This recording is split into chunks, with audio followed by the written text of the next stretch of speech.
రెండవది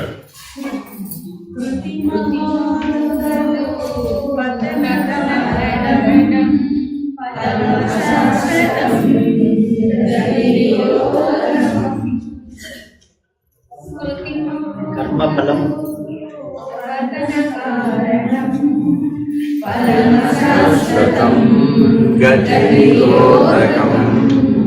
ఫలం అశాశ్వతం, గతి నిరోధకం. ముఖ్యమైనది ఏంటి? ఫలం అశాశ్వతం, గతి నిరోధకం. చదవండి. కర్మఫలం అనిత్యమై తిరిగి కర్మ సముద్రం నందు పడుటకు హేతు అగుచున్నది. అందుచే పరమాగతిని అది నిరోధిస్తుంది. Very very important. గాఢ నిద్రలో కూడా గుర్తుండాలి. ఈ వాక్యం ఎప్పుడు గుర్తుండాలా? ఎప్పుడు గుర్తు రావాలండి? గాఢ నిద్రలో గుర్తు రావాలి. ఎందుకని? ఫలమశాశ్వతం గతి నిరోధకం. మెలకువలో గుర్తొస్తే లాభంలా. అంటే మనం ఎంత బలంగా దీనిని మననం చేయాలి? ఇప్పుడు గాఢ నిద్రలో కూడా గుర్తొచ్చేటంతగా మననం చేయాలి. అంత బలమైనటువంటి ఔషధం అన్నమాట. ఎందుకని? మనల్ని కర్మకి ఏది ప్రేరేపిస్తుందండి? మనకి కర్మకు ప్రేరణ ఉంటేనేగా చేసేది. ప్రేరణ లేకుండా కర్మ చేస్తామా మనం? ఏమైనా పొరపాటు కూడా చెయ్యం. ముందొక ప్రేరణ కలుగుతుంది, ఆ ప్రేరణను అనుసరించి కర్మ చేస్తాం. కర్మ చేసేటప్పుడు ముందు ఆ ప్రేరణ ఉంటుంది. ఆ ప్రేరణే ఫలితంగా వచ్చిందా లేదా అనేది కూడా మనం బేరీజు వేస్తాం. అంతేనా కదా? ప్రేరణ ఒకటి, ఫలితం ఒకటి అయిందనుకోండి, ఏం చేస్తావు? అసంతుష్టుడు. ప్రేరణ ఒకటి, ఫలితం ఒకటి అయిన సందర్భాలు ఉన్నాయా లేదా? ఉంటాయా? ఏది ఒకటి చెప్పండి, ఒకటి చెప్పండి. ప్రేరణ ఒకటి, ఫలితం ఒకటి. ఒక ఎగ్జాంపుల్ చెప్పండి. ఒకటి. ఇంకా సుఖంగా ఉంటానని ఆశించి ప్రతి ఒక్కరూ వివాహం చేసుకున్నాడు. ప్రేరణ ఏంటి? సుఖంగా ఉంటానని. అర్థమైందండి? కర్మ చేశాడో చేయలేదా? వివాహం చేసుకున్నాడనే కర్మ చేశాడు. ఫలితం ఏమొచ్చింది? గ్యారంటీ లేదు. పొరపాటు. గ్యారంటీ లేదు. కేవలం ఎప్పుడు గుర్తుపెట్టుకోండి, ఈ సృష్టిలో ఏది కూడా కేవల సుఖము కాదు, కేవల దుఃఖము కాదు, మిశ్రితం. అర్థమైందండి? ఏది కూడా కేవల సుఖము కాదు, కేవల దుఃఖము కాదు, అది మిశ్రితం. అవునా కాదు? పొరపాటు ఎక్కడ జరిగింది? ఇప్పుడు ప్రేరణ తీసుకున్నప్పుడు కేవల సుఖము అని భ్రాంతి చెంది. ప్రేరణ తీసుకున్నప్పుడు ఏం జరిగింది? జ్ఞానం సరిగా లేదు. అర్థమైందా? అమాయకుడు. అర్థమైందా? పెళ్లి చేసుకున్నప్పుడు అందరూ దీవిస్తారా లేదా? మనం అందరం పెళ్లి చేస్తాం. ఇప్పుడే పెళ్లి చేసుకున్న వాళ్ళని బాగా కేజీ అక్షంతలతో బాగా దీవిస్తామా లేదా? ఏమని దీవిస్తాం? అమాయకుడు. వీడికంటే ముందు నేను ఆల్రెడీ ఆ గోతులో పడ్డాను కదా, వీడిని కూడా అందులో దోసేస్తే ఓ పని. ఆ తర్వాత వీడు కూడా మాయకుడు అవుతాడు. అంతేనా కదా? ఎందుకని? మాయా ప్రభావం ఎరగాలంటే అనుభవం కాదు. మాయ యొక్క ప్రభావానికి ఎలా లోనవుతాడో తెలియాలని కోసం ఆ ప్రయత్నం చేస్తున్నాడు. కాబట్టి ఈ ప్రేరణ కలిగినప్పుడు ఇతడెవడు? అమాయకుడు. వీడికి తెలియదు. ఏమనుకున్నాడు? కేవల సుఖమే ఉండదు. ఫలితం వచ్చింది. ఫలితం వచ్చేటప్పటికి ఏమొచ్చింది? మిశ్రితంగా వచ్చింది. కేవల దుఃఖం కాదు, అది దుఃఖ మిశ్రితం. సుఖము దుఃఖం మిశ్రితంగా ఉందన్నమాట. ఇప్పుడు పెళ్ళైన వాళ్ళని అడిగాం, వివాహం అయిపోయి షష్ఠి పూర్తి అయిపోయినటువంటి వాళ్ళని, అయ్యా వివాహం సుఖప్రదమేనా అని షష్ఠి పూర్తి అయిపోయిన వాళ్ళని అడిగాం. ఏం చెప్పారు? ఇక్కడ ఉన్నారు కొంతమంది, అందుకే అడుగుతున్నాను. షష్ఠి పూర్తి కాని వాళ్ళకి తెలియదు, షష్ఠి పూర్తి అయిన వాళ్ళకే తెలుస్తుంది వివాహం సుఖప్రదమేనా. జ్ఞానప్రదమని ఆన్సర్ చెప్తాడు. షష్ఠి పూర్తి అయిపోయినటువంటి వాళ్ళు ప్రశ్న ఏమడిగాడు? సుఖప్రదమా అని అడిగాడు. ఆన్సర్ ఏం చెప్పాడు? జ్ఞానప్రదం అని చెప్పాడు. కర్మకి ఫలం జ్ఞానం వస్తుంది. గృహస్థాశ్రమ ధర్మం అంతా కర్మతోనే కదా ముడిపడింది. షష్ఠి పూర్తి అయిపోయినప్పటి తర్వాత వానప్రస్థం సన్యాసమే. ఇక మరి అప్పుడు ఈయన అడిగితే ఏం చెప్పాడు షష్టిపూర్తి అయిపోయినాయని? ఒరే సుఖం గురించి ఆలోచించమాకు నాన్న, అది జ్ఞానప్రదం. నీ దృష్టి దేని మీద ఉండాలి? జ్ఞానం మీద ఉండాలి కానీ సుఖం మీద కాదు అని షష్టిపూర్తి అయిపోయిన వాడే చెప్తాడు. మధ్యలో వాడికి తెలియదు. ఎందుకని వీడు మిశ్రితం చేత కొట్టుకుపోతుంటాడు. అర్థమైందా? ఈ మాట ఈ రెండవ వాక్యంలో ఉంది. ఎందుకనయ్యా అంటే కర్మ నిన్ను మరల కర్మ సముద్రంలోనే పడవేస్తూ ఉంటుంది. ఎందుకని కర్మఫలం ఏంటి? సుఖం దుఃఖం. అయితే సుఖం లేకపోతే దుఃఖం. కర్మఫలం ఎప్పుడు అంతేనండి. ఈ సుఖం దుఃఖం నిన్ను ఎక్కడికి దారి తీస్తాయి? మరలా కర్మ చేసే దగ్గరికే దారి తీస్తాయి. No doubt. అర్థమైందా? ఫస్ట్ క్వశ్చన్ లో కర్మఫలం బట్టి దైవశాస్త్రం బట్టి కర్మఫలం వస్తుంది అంటారు. రెండో దానిలో కర్మఫలం అనిత్యమైంది అంటారు.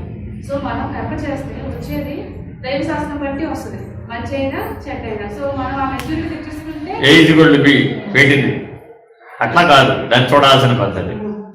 ఈశ్వరుణ్ణి మనం ఏమైనా ఆశ్రయిస్తున్నాం అసలు? యాక్చువల్గా మనం చేసే కర్మకు ఫలం ఇమ్మని ఈశ్వరుణ్ణి ఆశ్రయిస్తున్నాం. అది మంచి ఫలం కాదు. కర్మ నీ తెలివితేటలు పెడితే నా తెలివితేటలు ఉండవు. కర్మకు ఫలాన్ని ఇమ్మని ఈశ్వరుణ్ణి ఆశ్రయిస్తున్నావు. కర్మకు ఫలం ఏంటి? సుఖం దుఃఖం. అంతే కదా. ఈశ్వరుని ఇప్పుడు సుఖ దుఃఖాలు ఏమని అడగడం ఎందుకు? జ్ఞానం ఏమని అడగవచ్చుగా. ఈశ్వరుణ్ణి సుఖ దుఃఖాలు ఏమని అడగడం ఎందుకు? నువ్వు జ్ఞానం ఏమని అడగవచ్చు కదా. నేను అడుగుతున్నాను. ఆగండి. జ్ఞానం అడిగితే నీకు అప్పుడు ఏమైంది? ఈ సుఖ దుఃఖాల చేత ప్రేరణ పొందేటటువంటి లక్షణం పోయింది. ప్రేరణ స్థాయిలోనే నీకు అమాయకత్వం పోయింది, జ్ఞానం వచ్చేసింది. అప్పుడేం చేసావు? సుఖ దుఃఖాల కోసం కర్మ చేయలేక జ్ఞానం కోసమే కర్మ చేసావు. జ్ఞానం అనేది ఈశ్వరుడే ఇస్తాడు, వేరే వాళ్ళు ఇచ్చే అవకాశం లేదు అసలు. నిన్ను నీ కోరిక ఇప్పుడు ఎక్కడుందట? నేను మొట్టమొదటి నీ గొడవ ఏంటి? ఇప్పుడు నాకు సుఖం కావాలి అన్న దగ్గర నుంచి నాకు జ్ఞానం కావాలి అన్న దగ్గరకు నిన్ను మార్చే ప్రయత్నం మొదటి 2 శ్లోకాలు. ఆ రెండిట్లో ఒక సత్యం చెప్తున్నారు. ఏం చెప్తున్నారు? నీకు సుఖాపేక్షతోటి నువ్వు కర్మ చేసినంత కాలం నీకు వట్టి సుఖమే లభించదు. ఇవ్వడు. ఈశ్వరుడు ఎప్పుడు జ్ఞానాన్ని ఇస్తాడు, సుఖ దుఃఖాలు ఇవ్వడు. నీ దృష్టిని బట్టి సుఖ దుఃఖ నిర్ణయమే కానీ సృష్టిలో సుఖ దుఃఖాలు లేవు.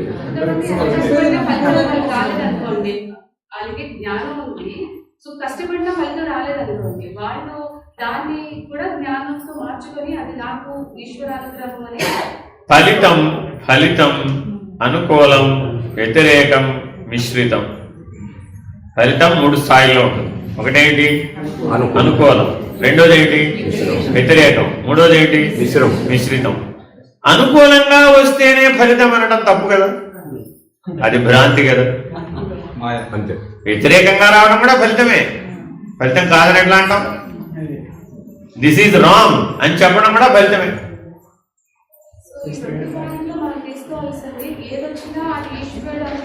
జ్ఞానం ప్రధానమై ఉందా లేదా? నిన్ను స్వరూపం వైపు తిప్పడానికి ప్రయత్నం జరుగుతుందా లేదా? నీలో ఉన్న సాక్షిని మేల్కొలిపే ప్రయత్నం జరుగుతుందా లేదా? ఈశ్వరుని యొక్క వరదానం ఎప్పుడూ కూడా నీలో ఉన్న సాక్షిని, స్వరూప జ్ఞానాన్ని మేలుకొలపడమే.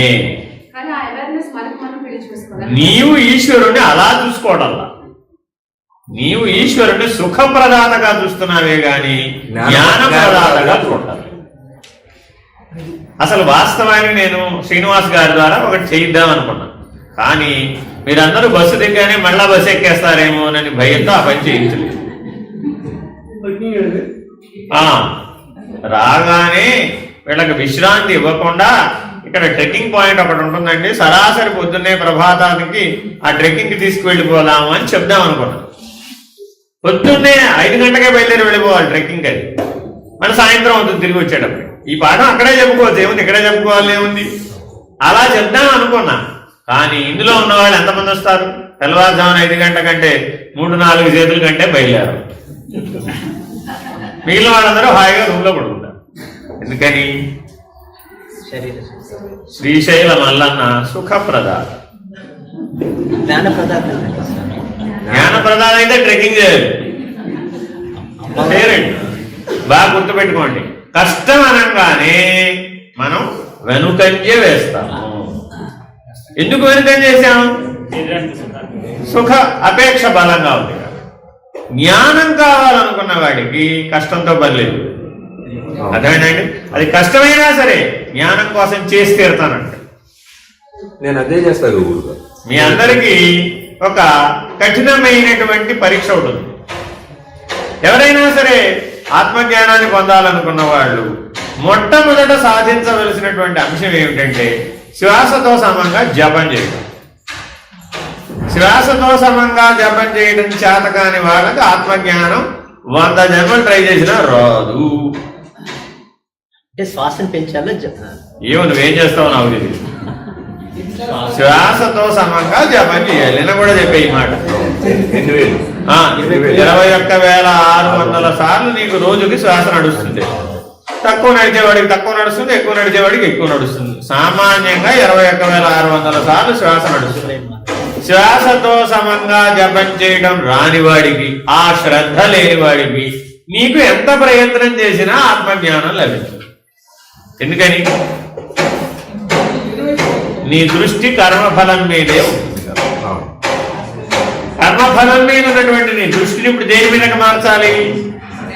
శ్వాసతో జపం చేయడం మీదకి మార్చాలి. మొట్టమొదటి ఈ అభ్యాసం చేయగా ఏమైపోతుంది? ఇప్పుడు అది పోతుంది, కర్మఫలాసక్తి పోతుంది.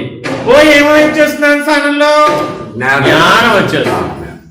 ఈశ్వరునికి కర్మఫలాసక్తితో ఆశ్రయించవు, జ్ఞానం అనే దృష్టితో ఆశ్రయం. ఈశ్వరుని జ్ఞాన ప్రదాతగా చూస్తాం. ఈశ్వరుడు శివాయ గురవే నమః కాదా? ఆయన మొదటి రూపమే అది కదా, ఆది గురువు కదా ఆయన. అది మరి మనం ఈశ్వరుణ్ణి కామ్యక కర్మలకి ఫలప్రదాతగా చూడటం అనేది మన లోపమా ఈశ్వరుడు లోపమా? మన లోపం కదండి. ఆయన దగ్గరికి వెళ్ళి ఇష్ట కామ్యార్థ సిద్ధ్యర్థం ఫల పురుషార్థ సిద్ధ్యర్థం ఇలా ఇలా ఎన్ని ధములు చదువుతామండి లైన్లో? చాలా. స్వార్థం అని కాదండి, అక్కడ సుఖాపేక్ష మెయిన్. అంటే సుఖాపేక్ష కేవలం స్వార్థమే కూడా ఉండదు, పరార్థం కూడా ఉంటుంది అందులో. ప్రపంచమంతా సుఖంగా ఉండాలనుకోవడం కూడా పరార్థమే. కానీ ప్రపంచమంతా సుఖంగా ఉండాలి అని ఈశ్వరార్థన చేసినంత మాత్రాన ప్రపంచం సుఖంగా ఉంటుందా? ఎందుకు ఉండలేదు? అంటే నువ్వు ఎక్కిన ట్రాక్ తప్పు. జ్ఞానంతో అయితే అది వీలవుతుంది, కానీ కర్మతో నువ్వు సుఖాన్ని పొందాలనుకుంటే అది వీలుగా. దీనికి చిన్న ఉదాహరణ చెప్తాను. ఒక చిన్న పిల్లవాడికి తల్లి ఏం చేసిందంటే పాలు తాగేటటువంటి సీసా పాలు పోసి వాడికి తాగడం వచ్చేస్తుందండి. 2-3 నెలలు అభ్యాసం చేసేప్పుడు వాడికి తాగడం వచ్చేస్తుందండి. వాడే చేత్తో పట్టుకుని తాగేస్తూ ఉంటాడు. వాడు తాగేస్తాడు కానీ పాల సీసా వాడికి ఇచ్చేసి వాడు పని చేసుకోవడానికి వెళ్ళిపోయింది. వాడికి చేత్తో పట్టుకోవడానికి బద్ధకం.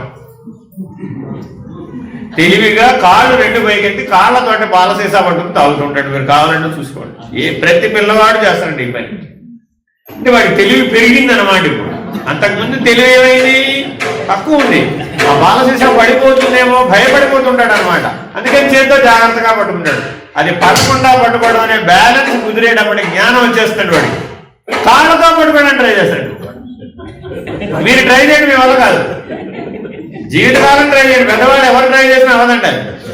ఆ వయసులో అప్పుడు మాత్రమే వీలవుతుంది వాడికి. మళ్ళీ ఒక నెల దాటితే వాడికి చేయలేడు. ఆ జ్ఞాన వికాసం పొందాడు దానివల్ల. వాడి ఉద్దేశం కాళ్ళతో పట్టుకుని పాలు తాగాలి జీవితం అంతానే, పొరపాటు కూడా కాదు. ఆ జ్ఞాన వికాసంలో భాగంగా ఆ కర్మ చేశాడు. కాబట్టి ఆ కర్మ వల్ల జ్ఞానం వచ్చింది, సుఖం కాదు.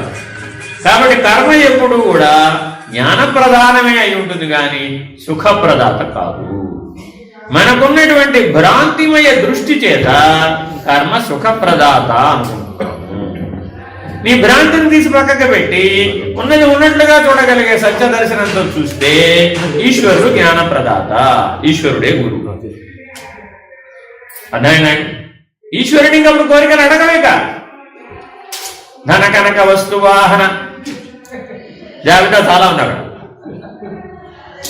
అర్థమైందండి?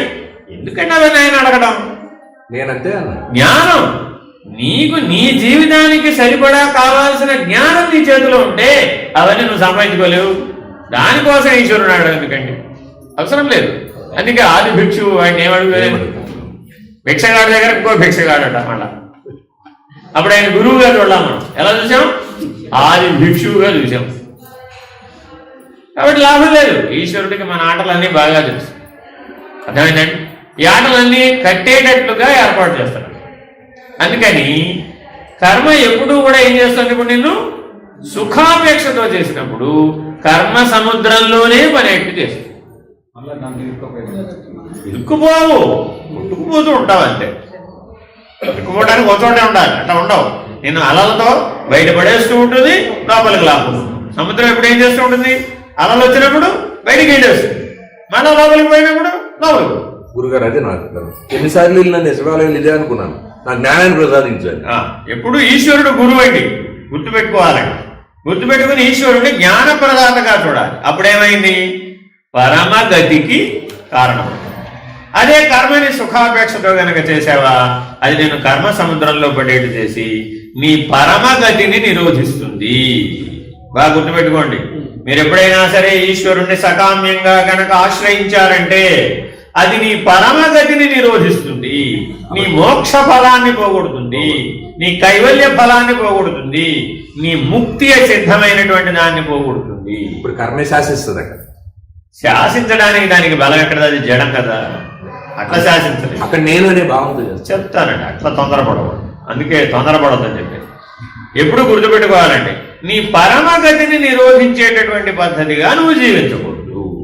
Very very important. ఏ మానవ సంబంధాలనైనా సరే, ఏ కర్మాచరణనైనా సరే, ఏ పాత్రోచిత వ్యవహారమునైనా సరే పరమగతిని నిరోధించేటట్లుగా నువ్వు ఆచరించకూడదు. ఎందుకని? అదంతా కర్మాచరణే. పాత్రోచితమైన ఆచరణ అంతా కర్మాచరణే, సమస్య లేదు అందులో. ఆ కర్మాచరణను ఎట్లా చేయాలి? పరమగతిని పొందేటట్లుగా చేయాలి, కానీ పరమగతిని నిరోధించేటట్లుగా చేయకూడదు. ఈశ్వరుణ్ణి జ్ఞానప్రదాతగా ఆశ్రయించాలే గాని సుఖప్రదాతగా ఆశ్రయించకూడదు. హరి ఓం. శ్రీ గురుభ్యో నమః. హరి ఓం. పూర్ణమిదం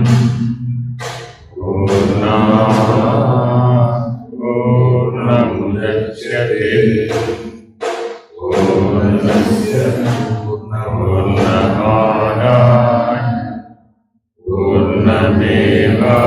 పూర్ణమేవాశిష్యతే. ఓం శాంతి.